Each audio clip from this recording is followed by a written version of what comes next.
दोस्तों, आप सब कैसे हो? आई होप कि आप सब ठीक होंगे। मैं मोनी स्वागत करती हूँ अपने नए वीडियो में, नए ब्लॉग में।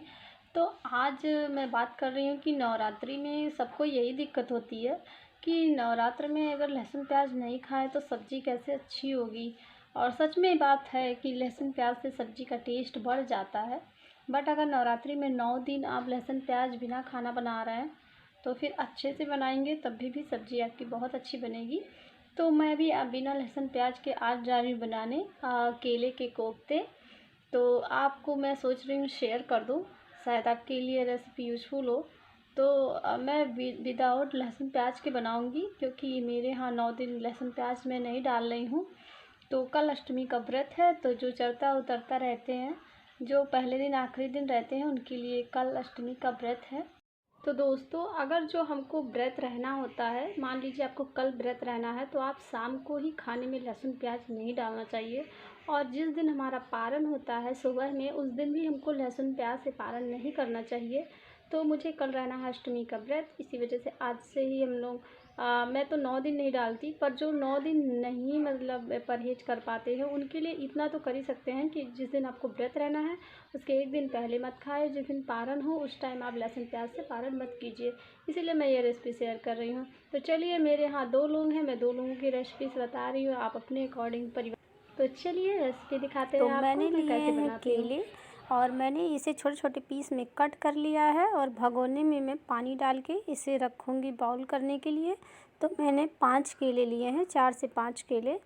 तो इसमें बहुत सारे कोफ्ते बन जाएंगे, कोई दिक्कत नहीं है। तो मैं छोटे छोटे पीस में इसलिए कट कर रही हूँ ताकि ये उबलने में जल्दी उबल जाते हैं। और ये है सामग्री, तो ये है मटर और ये 3 टमाटर, अदरक, लहसुन, ये धनिया की पत्ती फ्रेश। तो ये मैं मसाले कुछ पीसूँगी। तो ये है अदरक, हरी मिर्च और थोड़ा सा मैं लूँगी काली मिर्च और जीरा। तो दोस्तों, आप इसके साथ थोड़ी सी धनिया पाउडर, अगर धनिया पाउडर नहीं है तो आप थोड़ा सा धनिया भी इसके साथ पीस सकते हैं। तो मेरे पास धनिया पाउडर है तो मैं नहीं पीसूँगी। तो आप इतना ही मसाला पीसिए। तो ये है थोड़ी सी लौंग, इलायची।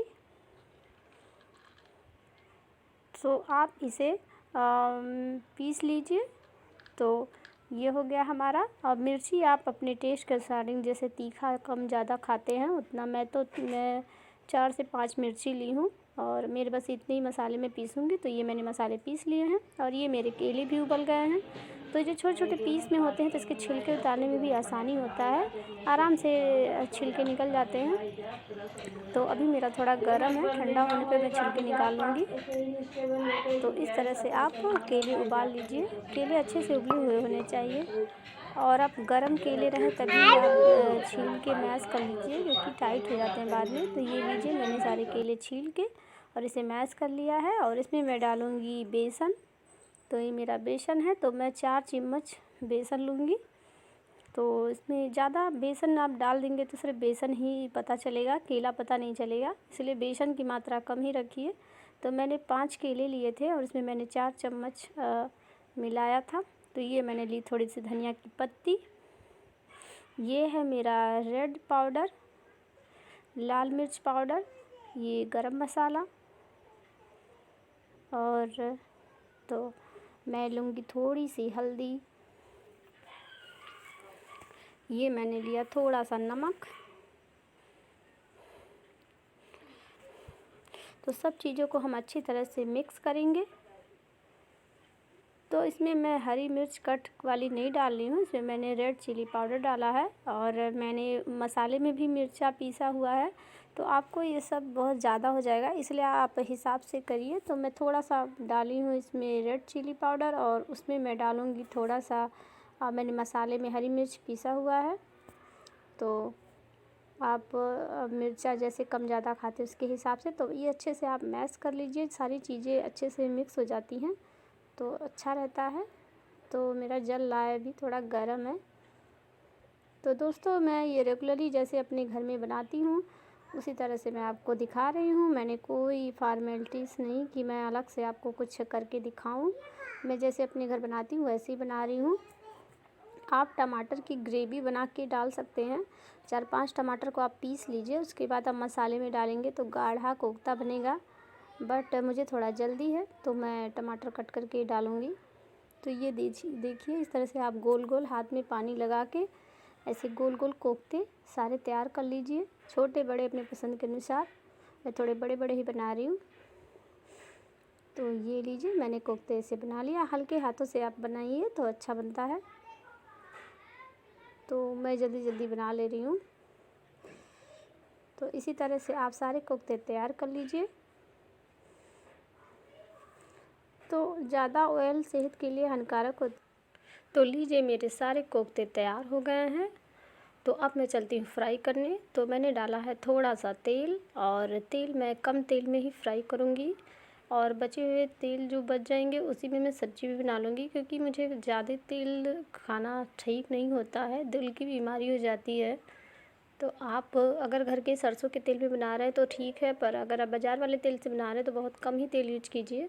तो मैंने हल्का सा फ्राई कर लिया है गोल्डन, क्योंकि मेरे केले उबले हुए हैं और मैंने बेसन भी कम ही डाले हैं, तो मुझे बहुत ज़्यादा पकाने की ज़रूरत नहीं है। बस हल्का ब्राउन कर लूँगी मैं, और फ्राई करके निकाल लिया। और मैंने बचे हुए तेल में डाला है तेज का पत्ता। तो मैंने तेज पत्ता डाले हैं 2 से 3, और इसी में मैं डालूँगी अपने पिसे हुए मसाले, जो कि मैंने पीसा था। तो मैंने इसमें बहुत सारी मिर्ची पीसी हुई है, इसलिए मैं अलग से मिर्ची नहीं डालूँगी। कलर के लिए थोड़ा सा रेड चिली पाउडर डाल दूँगी। तो ये मेरे मसाले भुन चुके हैं। तो जब ये तेल छोड़ने लगे और खुशबू आने लगे अदरक की और सब चीज़ों की, तो समझ लीजिए कि आपके मसाले भुन चुके हैं। तो इसी मसालों में और मसाले ऐड करूँगी। तो इसमें आप डालिए कैच का गरम मसाला, किसी चीज़ का भी आप गरम मसाला डाल सकते हैं, बट कैच का अच्छा होता है, और मैंने डाला है। तो ये मैंने 1.5 चम्मच गरम मसाला डाला है, और मैं डालूँगी थोड़ी सी हल्दी, और इन मसालों को मैं अच्छे से मिक्स कर लूँगी। तो मैं इसी तेल में इसको मिक्स करके हल्का सा भून लूँगी, और मैं थोड़ा सा इसमें डालूँगी पानी। तो पानी ऐड करने से मसाले मेरे अच्छे से मिक्स होके अच्छे से भुन जाएंगे। और इसमें मैं डाल ले रही हूँ आधा चम्मच बेसन। बेसन डालने से क्या होता है, ग्रेवी गाढ़ी हो जाएगी कढ़ी की तरह, क्योंकि मैं टमाटर की प्यूरी नहीं डाल रही हूँ। अगर आप टमाटर की प्यूरी पीस के डालना है तो आप बेसन भी इग्नोर कर सकते हैं, बट मैं कटे हुए टमाटर डालूँगी। मैंने 3 टमाटर कटे हुए डाले हैं। आप 3 से 4 टमाटर ग्रेवी पीस कर भी डाल सकते हैं, इससे ग्रेवी गाढ़ी बनेगी। तो मैंने आधा चम्मच बेसन और ये 3 टमाटर कटे हुए डाल दिए हैं, और सब चीज़ों को मैं अच्छे से करूँगी मिक्स। आपको एक बात का ध्यान रखना, अगर कटे हुए टमाटर डालना है तो आप इसे तब तक पकाइए जब तक ये ग्रेवी ना बन जाए, अच्छे से गल ना जाए। तो देखिए मेरे टमाटर दिख भी नहीं रहे हैं। मैंने अच्छे से मसालों के साथ टमाटर को भी भून लिया है, और मेरा ये अच्छा सा पेस्ट तैयार हो गया है। अगर आप प्यूरी डालते हैं तो आपको कम भूनना है, बट आप अगर जो कटे हुए टमाटर डाल रहे हैं तो इसको पूरी तरह से गल जाए तब तक आप भूनते रहिए। तो मेरे मसाले तैयार हो गए हैं, और इसी में मैं अपने मटर डालूँगी। तो ये है हरा मटर, जो कि मैंने 1 कटोरी भर के लिया था। तो ये मटर मैं इसी मसालों में पका लूँगी, क्योंकि मेरे कोफ्ते तो एकदम फ्राई होके एकदम तैयार हैं, बस खाना ही है। बट मेरे मटर पूरे कच्चे हैं, तो मैं मटर मसालों के साथ पका लूँगी, और इसे पूरी तरह से पका लेना है। तो मैं 5 मिनट ढक के इसे पका ली। तो मेरे मटर हल्के से गल गए हैं, और जो बाकी है उसमें मैं डाल दे रही हूँ नमक स्वाद अनुसार। नमक से ये और अच्छे से मटर गल जाएंगे मसालों के साथ, और अच्छा फ्लेवर आएगा। तो नमक अपने आप स्वाद के अनुसार डाल सकते हैं। और अब मैं डालूँगी 1 गिलास पानी। तो ये देखिए मेरे तेल छोड़ने लगे हैं, मतलब मेरे मसाले और मटर पूरी तरह से अच्छे से पक गए हैं। तो 1 गिलास पानी बहुत होता है, और ये गाढ़ा भी होता है, क्योंकि इसमें बेसन पड़ा है और कोफ्ते डालने के बाद एकदम गाढ़ा हो जाता है। तो लीजिए मेरा ये कोफ्ते में पानी भी पड़ गया, और अब इसे मैं पका लूँगी। तो देखिए मेरे पानी में उबाल आ गया है, मेरे पानी पक चुके हैं। तो मैं डाल दे रही हूँ कोफ्ते अपने। तो जब पूरी तरह से एकदम पानी पक जाए, ये हो गया कि मेरा एकदम तैयार है, तब आप कोफ्ते डालिए लास्ट में। तो मैंने लास्ट में डाल दिए कोफ्ते, ऊपर से मैंने गार्निश कर दिया है धनिया की पत्ती से। तो लीजिए मेरे कोफ्ते हैं तैयार। तो अभी ये लग रहा है कि बहुत सारा पानी है, और पानी नहीं है। जैसे ये ठंडा होता है गाढ़ा हो जाता है। तो बिना लहसुन प्याज के भी आप इस तरह से कोफ्ते या कोई भी सब्ज़ी इस तरह से बना सकते हैं। तो लीजिए मेरे कोफ्ते हैं तैयार। तो दोस्तों, अगर मेरे कुत्ते की रेसिपी अच्छी लगी होगी तो लाइक शेयर कमेंट ज़रूर कीजिएगा और आप ट्राई भी कीजिएगा। और अगर आप मेरे चैनल पे न्यू है तो चैनल सब्सक्राइब भी कीजिएगा। बहुत सारे ऐसे लोग हैं जो मेरा वीडियो लगातार देख रहे हैं और मुझे सब्सक्राइब नहीं किए हैं, तो आप लोग से अपील है, प्लीज़ मुझे सब्सक्राइब कर दीजिए, क्योंकि मेरे यूट्यूब स्टूडियो में 63% लोग ऐसे हैं जो वीडियो देख रहे हैं बट सब्सक्राइब नहीं किए हैं, तो प्लीज़ सब्सक्राइब कर दीजिएगा। मिलते हैं नए वीडियो के साथ, तब तक के लिए टेक केयर दोस्तों एंड बाय बाय। जय माता दी।